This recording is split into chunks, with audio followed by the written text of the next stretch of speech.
নেতা এখন না থাই বালা। তার কারণ হইলো কি জানেন, যে ওখানে ওই উপদেষ্টা পরিষদে যারা আছে এরা হইলো পুরানা নায়ক।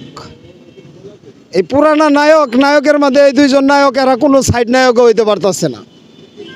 আমি মনে করতেছি এই দুইজনকে তাড়াতাড়ি ওই জায়গাতে অপসারণ করে ওই পুরানদের হাতেই দেওয়া দেখ। আর এই 24-এর যে বিপ্লব হয়েছে ওরা ভাগ করে লইল। আর আমরা যে রাস্তায় যে গুলি খাওয়া হাসপাতালে আহত নিহত করে নিয়েছিলাম, এগুলো আপনাদের ভিডিওর বার্তা হয়ে থাকুক, দেশবাসী শুনুক। আর আমরা যে কর্ম নিয়ে লড়াই করতেছি এইভাবে এটাই করতে থাকি। কারণ ওই উপদেষ্টারও অনেক থাকে কী হবো বলেন তো দেখি। এই 29 জন 32 জন উপদেষ্টার মধ্যে 2 জন আছে নবীন। এখানে তো 32 জনের মধ্যে 31 জনই নবীন থাকার কথা ছিল। দেশবাসী তো এই নবীনদের হাতে হাত দিছিল, এই দেশটা তো নবীনদের হাতে দিছিল, এই নবীনদের হাতেই তো আমরা দিছিলাম। আমরা তো ওই পুরাতনদের হাতে আবারও সেই বাকশালী নকশা করার জন্য দেয়নি, কিন্তু তারা তো সেই দিকেই দাবিত হইতেছে।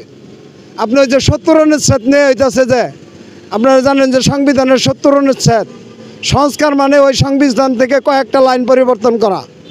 এই সমাজের আমূল পরিবর্তন করা ওরা জানেই না।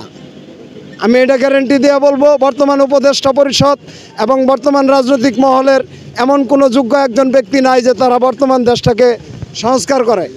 এই সংস্কার এভাবে হয়ে যাবে না। এটা কোনো সাধারণ সংস্কার নয়। একটা শ্রেণীকে বাদ দেওয়া হয়েছে। 54 বছর একটা জাতির অধিকার ওরা ভাগ করে নিছে। এই রিক্সা চালকদের নামে যা কিছু হয়েছে সব ওরা খাইছে। এখন তারা সংস্কার করবে কি দিয়া? ওরা তো সংস্কারের সহ বুঝে না। যে ধরনের সংস্কার আপনারা জানেন যে ঐক্যমত কমিশনের একটা আলোচনা করি, যে 70 অনুচ্ছেদের একটা ঐক্যমতের একটা প্রস্তাব ঐক্যমত কমিশন অলরেডি কমিশনের কাছে জমা দিচ্ছে। ওখান থেকে 10টায় একমতে পৌঁছাইছে আর 60টায় দ্বিমত। আপনার সুস্থ নির্বাচন, সুস্থ রাজনীতি, সুস্থ পরিচালনা আর স্বাধীন সুন্দর একটি দেশ, এই 60টি বিষয়ে অমীমাংসিত আর 10টি বিষয় মীমাংসিত হইলে চলবে? আপনারা বলেন, আপনাদের প্রশ্ন করলাম।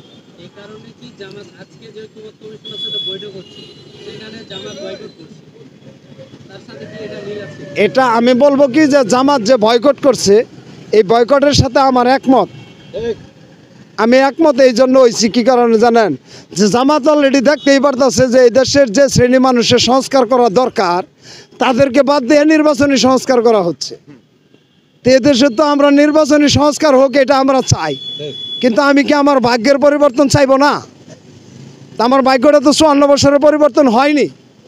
এখন একটা পরিবর্তনশীল সময়ে আইসা যদি আমরা আবার আগের রাস্তায় চলে যাই, তাহলে আমাদের যে একটা যৌক্তিক সংস্কার এটা হবে কিভাবে? আর এই জামাতি ইসলাম যে বয়কট করছে, জামাতি ইসলাম তো এটা বুঝতেই পারছে যে এখানে 70টা ঐক্যমত কমিশনের প্রস্তাব, তার মধ্যে 10টাতে একমত, 60টাতে দ্বিমত। এখানে গেলেই কি আর না গেলেই কি? আপনি বলেন, এনে দফায় দফায় আমি বললাম কিয়ামত পর্যন্ত বৈঠক হবে, কিন্তু কোনো সুস্থ নির্বাচনের আশা করা যাবে না।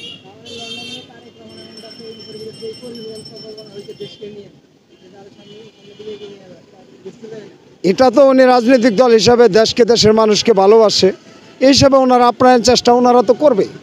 ওনারা তো দেশকে ভালোবাসে, দেশের মানুষকে ভালোবাসে। একটা রাজনৈতিক দল হিসাবে তাদের যতটুকু করা দরকার, এটা লন্ডন, ইউরোপ আর আমেরিকা নাই তো। উনি দেশের যে প্রান্তে থাকে ওই প্রান্ত থেকেই দেশের খবর রাখবে, আমি এটা মনে করি আর কি। আর আমি বিশেষ করে তো আপনি জানেন যে আমি বাস্তবিকভাবে কোনো রাজনৈতিক দলের এজেন্ট না। আমি কারো পক্ষেও বলি না, কারো বিপক্ষেও বলি না, কিন্তু আমি একটা জিনিস ভালো বুঝি যে কার সাথে আলোচনা করলে দেশবাসীর কি হবে। ওই আলোচনাটা আমাদের দেশবাসীর জন্য ভালোই ছিল, কিন্তু এটাকে অন্যভাবে গাবলা করা হবে।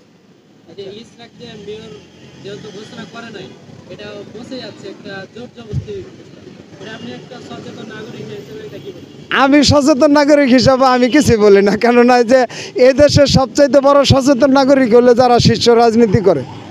তো ওনাদের মতামত নিয়ে দেখেন, আমাদের একজন স্পষ্টবাদী নেতা রয়েছেন যিনি দেশ এবং বিদেশে সমস্ত মানুষের হৃদয় মন জয় করে আছেন, মির্জা ফখরুল সাহেব। ওই স্যার তো মনে করেন যে একদম স্পষ্ট কথা বলে।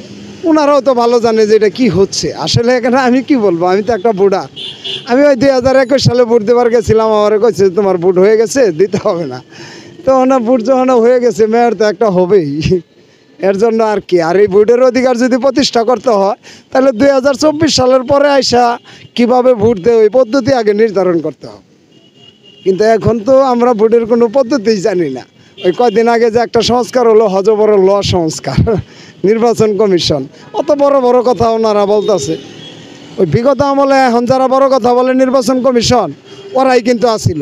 ওরা হয়তো স্বৈর শাসন আমলে যারা প্রধান ছিল এরা সাইড দিয়ে আসিল, এরা কিন্তু আমার মতো রিক্সা গ্যারেজতে যায় নাই। এগুলো এভাবেই হবে। আমরা কোনোদিনও ভোটের অধিকারও ফিরে পাবো না, মৌলিক অধিকারও ফিরে পাবো না। এই যে আন্দোলনে যারা আহত হয়ে পড়ে আসিল, আমরা যদি তাড়াতাড়ি হাসপাতালে না নিতাম, আজকে অনেক মায়ের বুক খালি হয়ে যেত। অনেক মায়েরা তাদের বুকে সন্তান পাইছে, কে নিয়ে দিল এটা তো দেখার দরকার নাই। এটা যদি দেখার দরকার হতো তাহলে ওরা আগে অনুসরণ করতো। হাইরে, আমার ছেলে তো গুলি খায় পড়ে আসিল বাংলা মোটর মোড়ে, এটার হাসপাতালে কে নিল? আমার ছেলে তো গুলি খায় পড়ে আসিল সীমান্ত স্কোয়ারের সামনে তালমন্ডি 2 নম্বরে, ওটার হাসপাতালে কে নিল? ওইসব মা বাবারা কি তাদের সন্তান নেয় নাই? তারা কি ওই সন্তানের অধিকার নিচ্ছে না? এই রিক্সা চালকদের কথা তারা বলে না কেন? এই মির্জাফরি তাদের ভিতরে ঢুকছে কেন? এটা এবার ঢুকছে, এবার আমরা শিক্ষা নিতে আছি। সামনে আরেকটি বিপ্লবের সময় আছে, ওই বিপ্লবটা হবে 3 চাক্কার অন্য বিপ্লব। এটার 3 চাক্কাওয়ালারা দেখাবে। আমি এখানতে বইয়া চাপা মারি না, কিন্তু দেশবাসী কথাগুলো শুনে, কথা বুঝেন নাই? বাস্তব বলার মানুষের অভাব আছে, এবং কি বাস্তব মেনে নেওয়ার মানুষের অভাব আছে। এই জন্য অন্যায় প্রবণতা একটু বেশি। তা আজকে অনেক কথা হয়েছে। দেশটা যেহেতু নতুন করে স্বাধীন হয়েছে, যাদের হাত ধরে দেশটা স্বাধীন হয়েছে, তারা যদি তাদের উদ্যোগ এবং তাদের পরিকল্পনা দেশ এবং দেশের মানুষের ভোটের অধিকার ফিরিয়ে দেওয়ার জন্য হয়, তাহলে সুস্থ নির্বাচন করার সময় এখনও রয়েছে। আর আমরা যে ধরনের নির্বাচন চাই, আমরা চাই একটা ফেয়ার নির্বাচন। ফেয়ার নির্বাচন, যার যার বাসার থেকেও ভোট দিতে পারবে, কোনো সমস্যা নাই। গ্রামে গ্রামে ব্যালট বক্স দিয়ে দিলে নিউন না কোনো লোক থাকবে না। তো এই ধরনের একটি কমিশনও তৈরি করার ব্যাপার সবার রয়েছে। তা আমরা সব বিষয়ে প্রশ্ন করলে হবে না। তো আমরা রিক্সা চালক ছোট্ট করে একটা কথা বলে আমি শেষ করে দিব। সেটা হলো কি, আপনার টিএসসির সামনে পহেলা বৈশাখের দিন একটি ছবি স্থান পেয়েছিল। ওই ছবির উপরে লেখা ছিল যে আমরা যা পাইলাম। ওই যা পাইলামের জায়গায় লেখা হইল যে আমরা পাইলাম ইউসুফ সরকার। অর্থাৎ আমরা যে ইউনূস সরকারকে পেয়েছি, এই ইউনূস সরকারকে মিশরের একজন আল্লাহ প্রদত্ত নবীর তুলনা করা হয়েছে। বলা হয়েছে যে আমরা ইউসুফ সরকার পেয়েছি। তা আমরা এটাই মেনে নিয়েছি যে উনি ইউসুফ সরকারই হবে। এই ইউসুফ সরকারের মিশরে আবির্ভাব হয়েছিল 2টি খোয়াবের ব্যাখ্যা নিয়ে। এর একটি খোয়াবের ব্যাখ্যায় ছিল দুর্ভিক্ষ, আরেকটিতে ছিল উত্তোলন। তা আমাদের সরকার যদি ইউসুফ সরকার হয়, তাইলে 50 বছরের একটা দুর্ভিক্ষর আলামত আছে। এই 36 দিনের যে আন্দোলন, 3 × 36, 12 12 12, এই 3 × 36, এই 3 ভাগে রূপান্তরিত করতে না পারলে একটা দুর্ভিক্ষ আসবে, কল্পনাকেও হার মানাবে, এবং 50 বছরের ভিতরে কোনো উত্তোলনের রাস্তা পাবে না।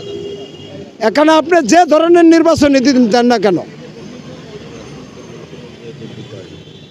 আমরা এই যে দুর্ভিক্ষের যে রচনা কিন্তু অলরেডি হয়ে গেছে। আপনারা দেখছেন যে আমার 3 চাকার চালক পরিবারের যে কি সমস্যা, এটা তো আর দেশবাসী তুলে ধরে না, কোনো মিডিয়াও তো জানে না। এতে